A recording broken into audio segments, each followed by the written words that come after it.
put our telephones. My name is Farouk Adamu Aliyu.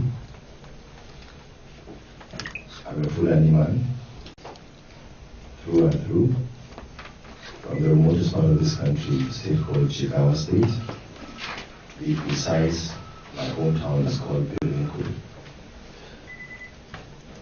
I was a member of House of Representatives. I was Chairman House Commission on Population during the 2006 population census. And I was also minority leader in the House of Representatives. Then I was in the ANPP. Now I want to talk to us. I'm directing my speech to the President and Commander-in-Chief of the Armed Forces of the Federal Republic of Nigeria, President Jonathan. And the title actually of this talk is called Ungrateful President and His People. That's the topic, that's the head of my. Now, recently,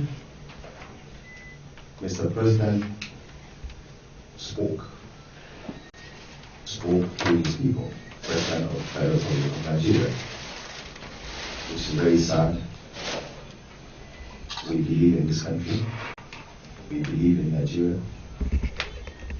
I have told you what my name is, Farouk Adamu Aliyu. I marched the street of Abuja, Lagos, and Enugu with a group called Save Nigeria to ensure that President Jonathan Goodluck takes over the mantle of leadership as acting president of this country. I also, Honorable Farouk Adamu Aliyu, along with Barrister Sani Baringawas, I make bold and I'm proud to say that I am the only Nigerian that went to court and got judgment against the Executive Council of the Federation and the Attorney General of the Federation. The court headed by Justice Abudu. I have a copy of judgment here, I will give you copies. The court to enforce Section 144 of the Constitution, forcing the Executive Council of this Federation to make him president, acting president, when the late President Adamu was here, because we believe in this country. I don't know President Goodluck, we've never met. And I have no regret of doing so. Also, when the National Assembly invoked what was called doctrine of necessity, I went to court because I felt it was wrong. It was unconstitutional what they did. It was a political solution. We wanted to strengthen the constitution of this country. And I was prevailed upon by his people, what I mean people in government, that please withdraw this case because it is very, very dangerous. That if the court says what the National Assembly did was unconstitutional, there could be military takeover in this country. And for the love of democracy, I withdrew the case. All to ensure that we have one country. But recently, from that time, if you remember very well, in 2010, during the 50th anniversary of this country, a bomb was detonated at Eagle Square. Mr. President was quick to come and claim that his people, that's what he said, men, his people, could not have been part of that thing. And now it's history. We know one of them is being tried and convicted in South Africa. And you also remember the same president on his campaign trail went to Ibadan and called the Yoruba nation rascals, that part of the country cannot be left in the hands of rascals. We believe in this country. We want one Nigeria. And recently also through his spokespeople, they were threatening this country and the people of this country. Fire and brimstone if he is not re-elected. Thank God President Jonathan Goodluck did not come through military takeover. President Jonathan Goodluck got 419,000 votes from my state, Jigawa State. 419,220 to be precise. In my state, 100% Muslims, Fulanis. The combined candidates of General Muhammad Buhari, Nuhu Ribadu, Shekarau got less than 6,000 votes from that part of the country. And if you remember very well as well, President Jonathan Goodluck, we went to court to challenge the election. The justices of the Court of Appeal and those of the Supreme Court are not people from his part of the country, but they did what they feel was right. And today we have him as our president. But Mr. President is beating the drums of war from the rear. Mr. President is preaching genocide, hatred, racism, ethnic cleansing against certain people, certain part of the country. And if any Nigerian is hurt or killed, as of today we are all Nigerians. And if Mr. President will be the person to divide this country, so be it. But we call on him to have a rethink and know that preaching of violence will not take us anywhere, because I repeat, nobody has the monopoly of violence. Nobody. In this country, there are people who tie bombs around themselves and blow themselves. So Mr. President knows very well that there are people willing to do anything if he wants violence. And Mr. President spoke about corruption. Specifically mentioned General Muhammad Buhari as most corrupt. Rotten. I put it to President Jonathan Goodluck that we have a case with the police. It's there. 170 million naira that Dame Jonathan, his wife, when he was governor of Bayelsa State, a bank reported that that money was taken by Jane, a personal assistant to Mrs. Goodluck Jonathan, and that money is still with the police because he's president today. Always will go after that. And then President Jonathan Goodluck, if you remember very well, on the national television said that to hell with all of us Nigerians, that he was not going to declare his assets. We challenged President Goodluck Jonathan to declare his assets because we know that the epitome of corruption lies in the presidency. Now, if you also remember very well that Mr. President calls people from his part of the country his own people, forgetting the fact that, and he also through his spokespeople, saying that politics is not a game of money. Well, Mr. President threatening that there will be military takeover in this country. Mr. President saying that whatever numbers are given, they will not accept. I told you, I was Chairman House Committee on Population, and to be fair to former President Obasanjo, who was the president at that time, I was the chairman. When he called us for a meeting with the National Population Commission, he said that, look, I do not want to be the first person to know the result of the elections in this country, the census, the population census in this country. Which means there was no interference from Mr. President of that time. Nothing. And the results came out. We know his own people, that's President Jonathan Goodluck. We know as of today, and he's the president of this country as of today, the exact population of his people. because he does not consider us, all of us, as his people. And we call on Mr. President to immediately disassociate himself with these drums of war. His people saying that let they dare anybody to arrest them. This address is directed at him because we know, everybody knows, that it is only the president of a country that can say nobody can arrest me. And of course nobody can arrest the president. As of today, nobody from his part of the country has been invited to answer questions, at least about military takeover. We as politicians and as Nigerians don't want military takeover. But I'm assuring Mr. President that yes, we are planning takeover, not through the guns, through elections, proper elections, and by the grace of God, President Jonathan Goodluck will be the last president that will treat Nigerians the way he's treating us, because there will be elections. By the grace of God, we shall vote him out, Nigerians shall vote him out, and that will be the end of the terror we are in this country now. And you remember very well, Mr. President said to all of us that there are terrorists in his government. He said so. This is the president who said these kind of things. And we are condoning it. Yes, because we believe he's still the president of this country.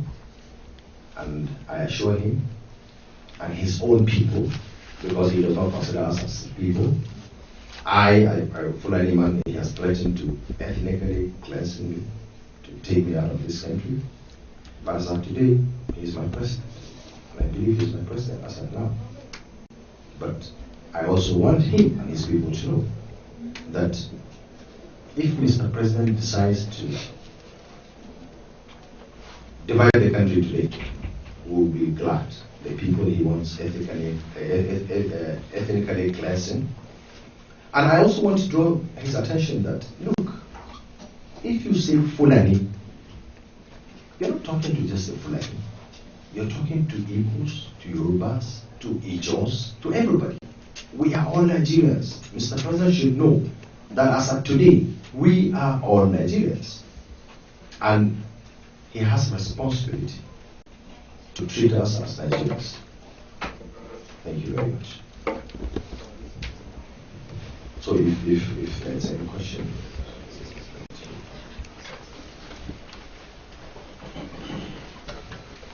What's that? Okay. Yeah, go ahead. So I believe you must have read the response of Chief Edwin Clark that was published yesterday in This Day, where he not only tried to explain Asari Dokubo as somebody we all know that is a rabble rouser, that as the leader of the Ijaw nation, well, somebody that is seen as a leader from that region, that he does not condone such talk. But he equally cited instances where Asari Dokubo's comment will not be the first that will be made from that part of the country. In fact, he even listed some instances. That is one of those. Oh, well, he listed some instances where people from the north, and I believe your name too was mentioned among those who made similarly inciting statements, and nothing was done. So while you were making your presentation, I expected that if at least for the sake of clarity, you could have at least explained what you meant at that particular time, or what people like Tiroma said. It will now be, we will now have a situation where we have a proper understanding of what you are trying to say. First of all, my name is Farouk Adamu, Aliyu, just to remind you again, in case you have forgotten. So if you want to talk to, go and talk to them. But if you listen carefully, I did not mention the name of anybody except the president. But you mentioned Edwin Clark. So I'm putting it to you that Edwin Clark is one of the problems of this country. Edwin Clark, that you have mentioned, and so many other people. I will not mention names until if you ask me if you mention another name. He started this thing. He started this kind of thing. He started by saying it's their turn. He said that whether we like it or not, President Jonathan Goodluck has already won the primaries of PDP, has already won the election. And I'm telling you that with the way things are going now, elections shall be free and fair. Shall be free and fair. And if there are elections free and fair, with the comments of people from that part of the country, we want them to say whatever we said against them. And God knows, I told you my antecedents. I also make bold to say that I am the only Nigerian politician or elected person who went through referendum to be recalled from the National Assembly because of my stance against the third term of President Obasanjo. And I told you I went to court. The judgment is here. For Goodluck Jonathan, I have never met him in my life. All for this country. Edwin Clark has not done anything to unite this country the way I, Honorable Farouk, Adamu, have done. So, to me, Edwin Clark and President Goodluck are one and the same. And it just cannot be said to be Nigerian. What I'm saying, they are only Nigerians. You, probably a Yoruba man, I, a Fulani man, Nubi, and all of us. We are all Nigerians. We don't want this sentiment of where I come from, because I'm telling you, I've been in government. When politicians are going to steal money, they don't talk about where you come from. They don't talk about your religion. Politicians, the elites in the south and the north sit together and steal our strike. So let's understand that, look, President Jonathan Goodluck should be sanctioned by us, Nigerians, by trying to divide this country. And all those people speaking on his behalf, if he cannot come out boldly to say, look, I cannot be president of Nigeria with only votes from Ijos. Thank you. 2 quick points. First of all, you have referred to the president, and we know that some of these statements were made by other persons. So that is the first point.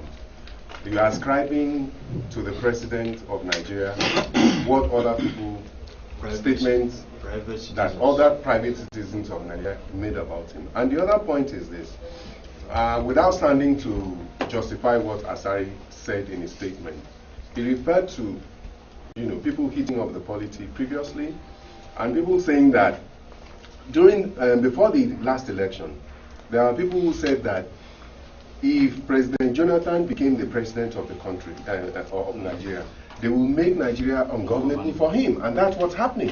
Invited to SSS several times to explain certain things. But here we are today, as of today, nobody has threatened the existence of this country like the president himself. Nobody has done that. Nobody has said, my people, referring to them as Ijos. I, a Fulani man, who got 419,000 votes from my people, from Fulani people in Jigawa State. He does not think that Jigawa people are his people. Somebody who says that, look, my people cannot plant a bomb, and his people came and said, we planted the bomb. Today, one of them is in jail in South Africa. Everything revolves around him. And he's the president, and he's the greatest beneficiary of all these things. He is guarded by us, our money and everything, and so on. And I put it to Mr. President as well. Corruption starts and finishes in the villa.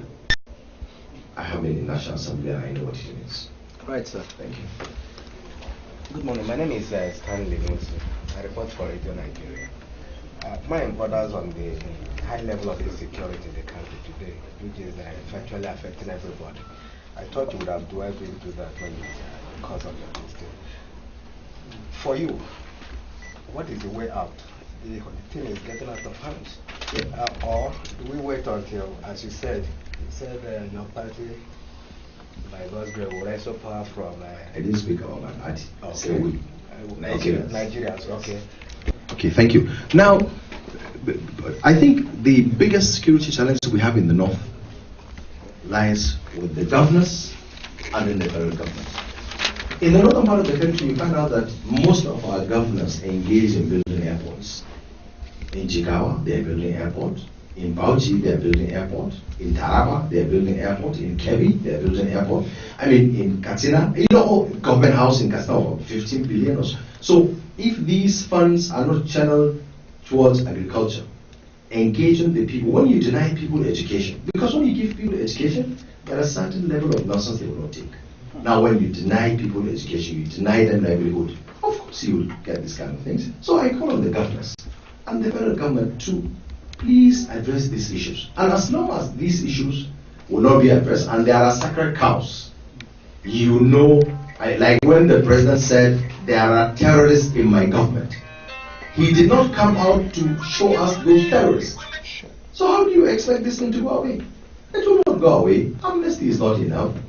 If there should be living example for fight against terrorism in this country, living example, or living example for fight against corruption in this country, we all don't have them. So as long as you don't have them as a government, this insecurity will continue. But of course, when the government changes, when serious people come to take over, there will be, nobody will be above them. But as of today, so many people are above them, you know that. To draw it back to the major plank of your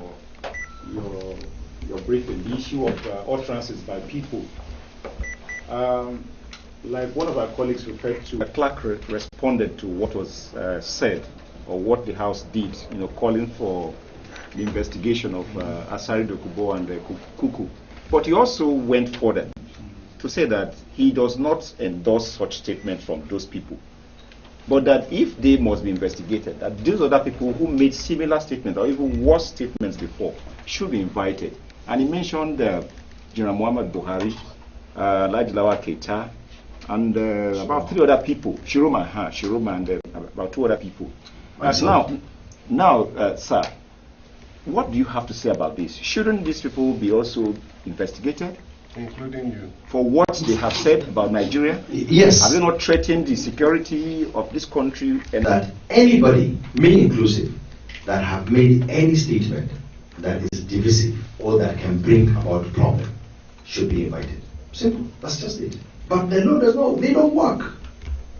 All these people that have made, all of us that have made these statements, none of us have said, arrest me if you can. I dare you to arrest me. And if you don't arrest me, you are shameless coward. Because nobody said they should arrest you at that time. Who? They said they should arrest him. That's why he's daring that, okay, you didn't arrest the damn man. Come and arrest me. Let me see. No, what are you speaking on his behalf? No, I'm just quoting what was Yeah, said. so if you're not speaking on, I'm telling you, if you're not speaking on his behalf, I have also been invited, to, not this time around, but of course, other times, of course, I have all my profile with. What I'm saying, anybody, let there be example. If I have done anything wrong, I should be arrested. I should be prosecuted. So that there will be example that I have done this and that and that, and that this government cannot condone, these kind of offenses. But not when somebody, that's why we're saying it's the president talking. He's the one himself talking, because he's the only person that cannot be arrested. Thank you. My name is Ungrateful. I write for Daily Trust. I want to understand the clearly, sir. Whether political or ethnic, because you keep emphasizing your house of Aliyu and you. I wonder how you are speaking in your capacity. Secondly, sir, even though you lumped up the issue of Edwin Clark, Asari Dokubo, and the rest of them, Goodluck Jonathan with the Ijaw Nation, I don't know whether you are aware that even some of the elders in the Ijaw kingdom have come out to speak against what some of these people have said, like Tam David West, who even attacked Asari Dokubo in a similar. In view of these circumstances, do you still hold the Ijaw Nation of President Goodluck Jonathan?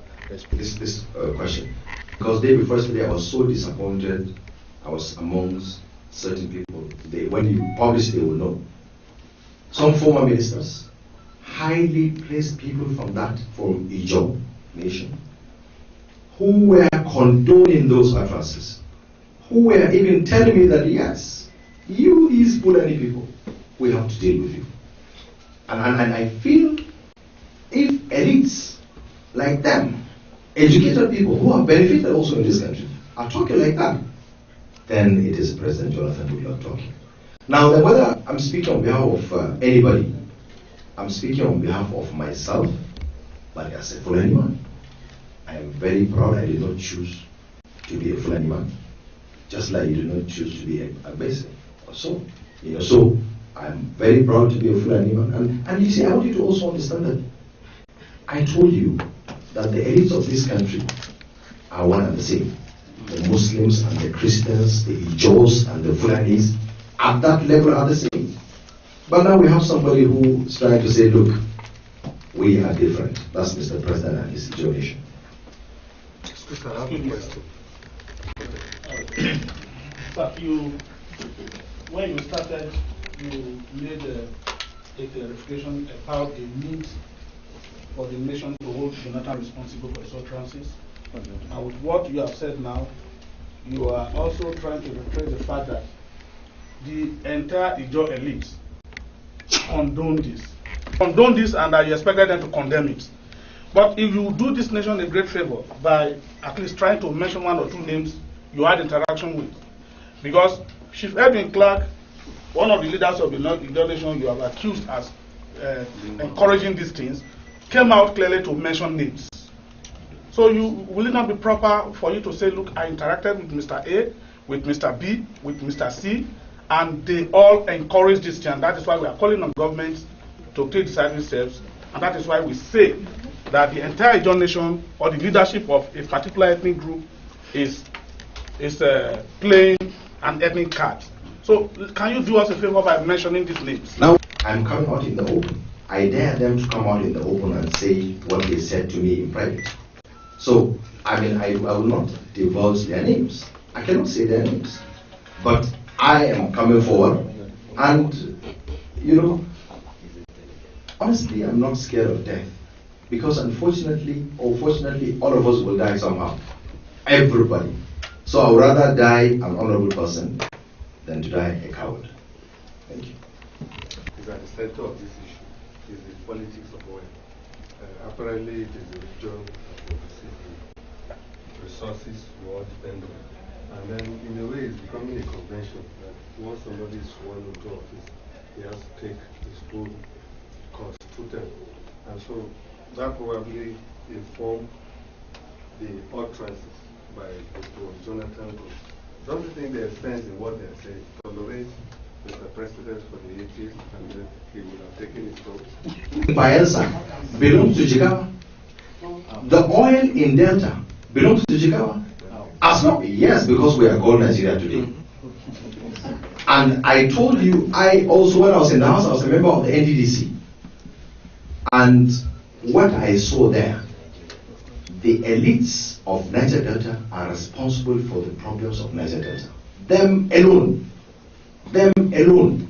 If in this country, certain person who could barely express himself in English is in charge of the territorial security of the marine security of this nation, you know it's open. Millions or billions of dollars contract is given to somebody who sadly has not seen the four walls of classroom. So that's what I'm telling you. The oil belongs to us all. And we as Nigerians shall do everything possible to make sure we take that oil so that a lot of people will have the oil as well. Will have the money of the oil.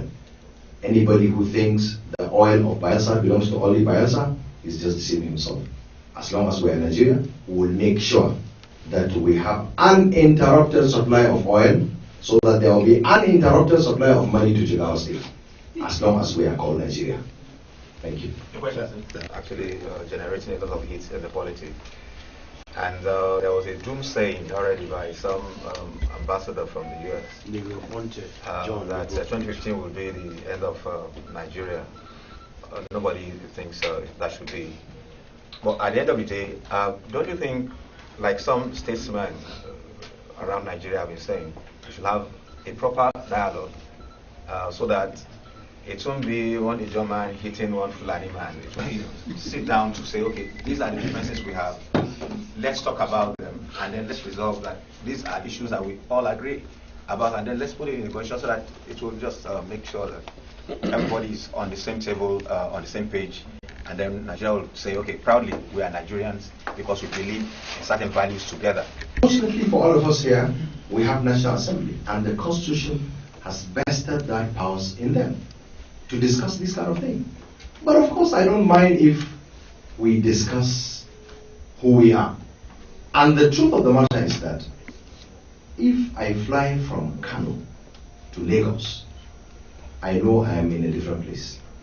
We don't dress the same way, we don't eat the same food, that kind of thing. And there are certain things that if you do in Kano, you will not go scot-free. Vice versa. So of course we are not the same people. We have to understand that, look, I am a Fulani man, and Ijaw is different, Yoruba is different, but then God has made us to stay together. So why can't we attempt to stay together? And I honestly do not mind, even if we're going to part ways. Let's sit on the table, around the table, and agree that, look, that oil of Bayelsa, Jigawa cannot have a share. No way. I don't mind us talking like that. But as of today, that oil, we shall do everything within our means, everything with our blood, defend our oil in Bayelsa. We will do everything possible to defend that oil in Bayelsa. It belongs to Jigawa State as well. So that's what I want them to understand. This country fought civil war, and that's probably why we are still together. And anybody who threatened, unless if we are defeated, then we can leave the oil. But if anybody threatens the flow of oil, we shall fight and make sure oil flows. Thank you. But some people are of the opinion that they are no longer interested in this marriage of 100 years. Will you now then suggest that there should be divorce? Well, after discussions first, we need to discuss before we decide we are not going to be together. But as of today, I believe in Nigeria. You can never see me without this. This is part of my dress code. I'm telling you. And I've told you a series of things that I've done to make Nigeria one. I mean, when we were walking the streets of Abuja and Lagos and Enugu, where were the Ijaw people? Where were they? When I went to court, did Jonathan Goodman give me money to go to court against a Fulani man like me? No. We did it for Nigeria. That's why I'm saying Ijaw oil, Bayelsa oil belongs to Jigawa people. And we shall do everything possible to defend our oil in Bayelsa. Because God put our oil in Bayelsa, just like God has put mineral resources of Bayelsa in Jigawa. Yeah, excuse me, sir. I'm from News Agents of Nigeria now. My name is Gabriel. I can see you talking more on Hawaii. Now, what's your advice to the National Assembly concerning the PIB? My honest opinion is that I told you I was a member of the NDDC. If the governors of those parts of the country can put that 13%, the NDDC will work. Minister of Niger Delta will be allowed to work. The PIB to me is non-starter. In fact, I will campaign against that PIB. There are certain, like when the oil producing communities are seeking for share in our oil, that shall not happen. And you will see we will campaign also. It's politics. Let them also campaign. It's not through fight or through war. No, through dialogue. We shall do everything possible to make sure everything stays as it is. Use the resources you have. If Bayelsa will get the resources, the amount of money Bayelsa gets in a month is more than the amount of money 4 or 5 states in the north get in a month. It's there. These records are there, published every day. If you don't utilize them, go to Kano and see what governor of Kano State is doing. I'm telling you. So we are not on the same page, but the truth must be said. Go to Lagos. See what governor of Lagos is doing. But when you go to Bayelsa, see what the governor... They are cattle in check instead of moving all over the country and killing what you suggest how to read. But this problem is not just in maybe other parts of it. It happens in my state as well. But the problem is because of the rain season. And my people have cows, of course, that they need to feed. But I think the government is doing something now. I've seen that they are trying to arrange for grazing areas in all the states, whereby they will be confined to those grazing areas. And I hope if government does that, it will solve the problem. All right, sir. Let me ask this question. Finally. Well, perhaps finally. I write for Blueprint. I'm Kingsley. I think the brain behind this crisis, who wants to get one share or the other from oil. Don't you think it is high time we advised some of these governors to temporarily put their mind away from oil, come back to their place, to their states, look inward, and find a way to harness what they have as a way of shifting focus from these boiling points? Advise them to do that. I told you about manpower to agriculture, mineral resources, other mineral resources than oil. I agree with you, of course. But that's not the oil is there, we'll work on the oil first.